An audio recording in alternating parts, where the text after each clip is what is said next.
We're going to look at the difference between wired and wireless networks now. And to start off with, the first thing we're going to discuss is the different types of wired connections that you have on a network. So there are three basic types of connection wire that we use to connect devices into a network. Coaxial, which is the oldest type of network cable. Ethernet, which is the kind of the one that's the most commonly used at the minute. And then fiber optic, which is the new one that's been around for a while now, but it's new in the context of we're starting to see it more and more in computer networks. So coaxial is a single copper cable or single copper wire surrounded by mesh and plastic to shield it from interference. It's fairly obsolete now and would have been found on things like ring networks back in the day. It's more commonly used in things like your back of your TVs now if you've got Freeview to allow you to connect to a TV station.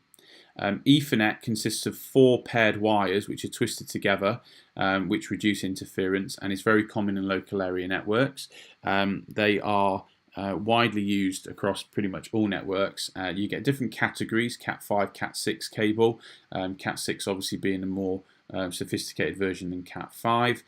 Very common network type.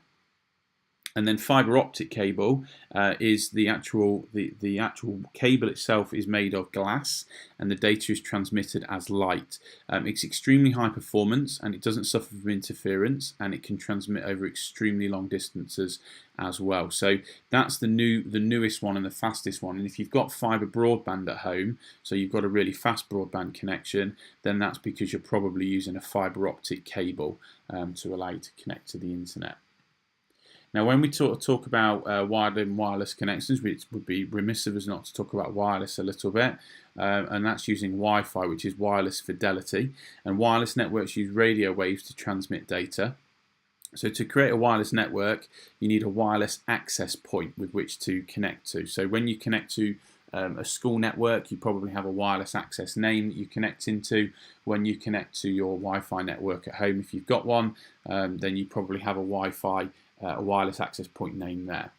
So the advantage of those kinds of a wireless access point is that devices are very portable. There's no need to install cabling, and it takes hundreds of meters of cabling to install all the computers in a network room. It's easy to add more devices to a wireless network. However, the data that's transmitted over a wireless network tends to be slower, because you're communicating through airwaves. Latency, which is also known as lag, which is delay. So the delay to actually send data from your computer to your internet router and to receive the data back is going to be higher. It's more prone to interference, although we don't really see that a huge amount.